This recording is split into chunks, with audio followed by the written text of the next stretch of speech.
তারা বলল যে ধর্ম হচ্ছে নারীর বৈষম্যের শিকার হওয়ার সবচেয়ে বড় কারণ। পতিতাবৃত্তিকে এখানে প্রফেশন করতে বলা হলো, এটি অমানবিক, অযৌক্তিক, ঘৃণ্য একটি প্রস্তাবনা।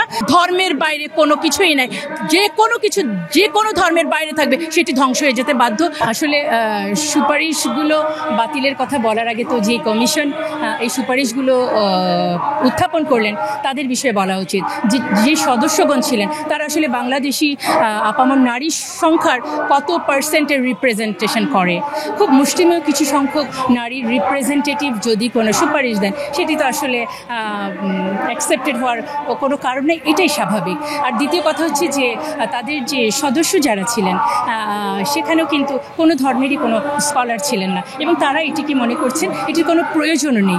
তার মানে হচ্ছে, এবং তারা অবশ্য স্বীকারও করেছেন যে তারা কোনো ধর্ম এবং সার্বজনীনভাবে এই সুপারিশ করেননি। তাহলে আমার প্রশ্ন হচ্ছে, একটি কমিশনকে এই গভর্নমেন্ট দাঁড় করিয়েছেন, তারা কিছু সুপারিশ দেবে, সেটা কিছু সংখ্যক মানুষের জন্য হলে এটা তো প্রথমেই এটি বাতিল হয়ে যাওয়ার কথা।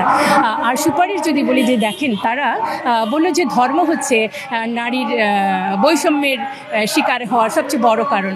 আমি অত্যন্ত ক্লিয়ারভাবে বলতে চাই, তাহলে আসলে ধর্মটা কি সেটাই কিন্তু আসলে বোঝা যায় নাই। আমরা আমাদের কোরআনকে যদি বলি, আমাদের সংবিধান, আমরা যদি বলি গাইডলাইন, ওখানে যা বলা হয়েছে এটা যদি থিওরি হয়, বাস্তবে এটা প্র্যাকটিস তো থাকতে হবে। বাস্তব জগতে আমরা পারফেক্টলি আমরা কোরআনের প্র্যাকটিস দেখতে পাই না, যে কারণে একটি গ্যাপ তৈরি হয়েছে। যেমন ইসলাম আমাকে বললো যে দেনমোহর পরিশোধের মাধ্যমে বিয়েটা হবে, কিন্তু আমার সমাজে কি হচ্ছে, যৌতুকের মাধ্যমে বিয়েটা হচ্ছে, এবং যৌতুক না দিলে সেই নারীকে কিন্তু কেরোসিন ঢেলে পুড়িয়ে মারা হচ্ছে। তাহলে কোথায় গেল ইসলাম? কিন্তু কথা বলা হচ্ছে ইসলাম নারীকে এটা করেছে।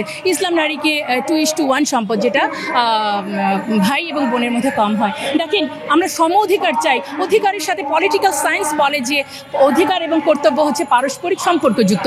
আপনি যখন সম অধিকার চাইবেন, সম দায়িত্বটি, কর্তব্যটি কিন্তু আপনাকে নিতে হবে, কিন্তু সংসারের সমস্ত দায়িত্বটি কিন্তু ইসলামিক মতে। এখন বাস্তবে এটি হচ্ছে না। এখন যৌতুকের জন্য মেরে ফেলছেন, সম্পদ ভাইয়েরা বোনকে দিচ্ছেন না।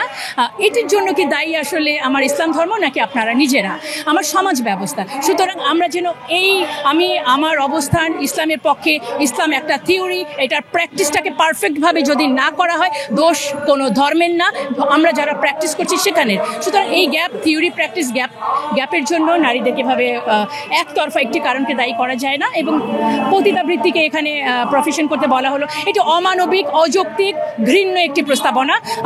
শুধু আমি না, যে কোনো সুস্থ বিবেক সম্পন্ন মানুষ এটিকে অ্যাকসেপ্ট করতে পারেন না। এবং যে যুক্তিটি আমরা বারবার বলেছি যে ম্যারিটাল রেপ হয় না, আমি কিন্তু অস্বীকার করছি না। সে সকল মানবিকারগ্রস্ত মানুষের তো চিকিৎসা দরকার। আর যদি কোনো মহিলা ফিজিক্যালি অ্যাসাল্ট হন, তাহলে তো তার জন্য নারী নির্যাতন মামলা আছে, সেখানে ফৌজদারি মামলা দায়ের করে আপনারা একটি দাম্পত্য জীবনের মধ্যে কলহ সংখ্যা আরও বাড়ালেন।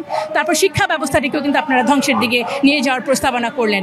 হ্যাঁ, এবং তারপর রাষ্ট্র ব্যবস্থা আমরা কি দেখলাম, বলা হলো যে আন্তর্জাতিক সমস্ত আইনগুলোকে এখানে সংসদে পাশ করতে হবে। কোনো দেশ কোনো আন্তর্জাতিক আইন হুবহু মানতে বাধ্য না। তারা তাদের সংস্কৃতির ভ্যালুজ অনুযায়ী রিজার্ভেশন রাখতেই পারে, সিডোর রিজার্ভেশন পর্যন্ত তুলে দিতে বলা হলো। এটা তো স্বেচ্ছাচারিতার কোনো দেশ না।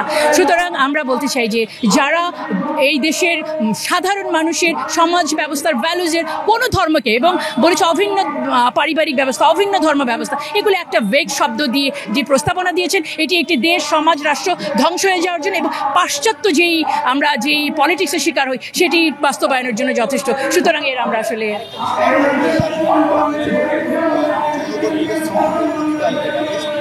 আচ্ছা দেখেন, আমি বলি, যারা বলছেন যে যৌন কর্মীদের এটা অধিকার, অবশ্যই অধিকার কোনটার, মানসম্মতভাবে। আপনি সংবিধানের ক্লজ ভুলে যাবেন না। সংবিধানে বলা হয়েছে যে গণিকাবৃত্তি কোনো পেশা হতে পারে না। তাহলে এটা আপনারা জোর করে সংবিধানকে অবজ্ঞা করে কেন করবেন সেটি? এবং তাদের সুস্থতার জন্য পুনর্বাসন করা প্রয়োজন। সেই জায়গায় তাদেরকে পুনরায় সেটার মধ্যে সেটেল ডাউন করতে যাওয়া কোনো সুস্থ মস্তিষ্কের কোনো মানবিক দৃষ্টান্ত হতে পারে না। এটি একটি অমানবিক পদক্ষেপ। সুতরাং এটি সম্পর্কে আমাদের সচেতন হতে হবে।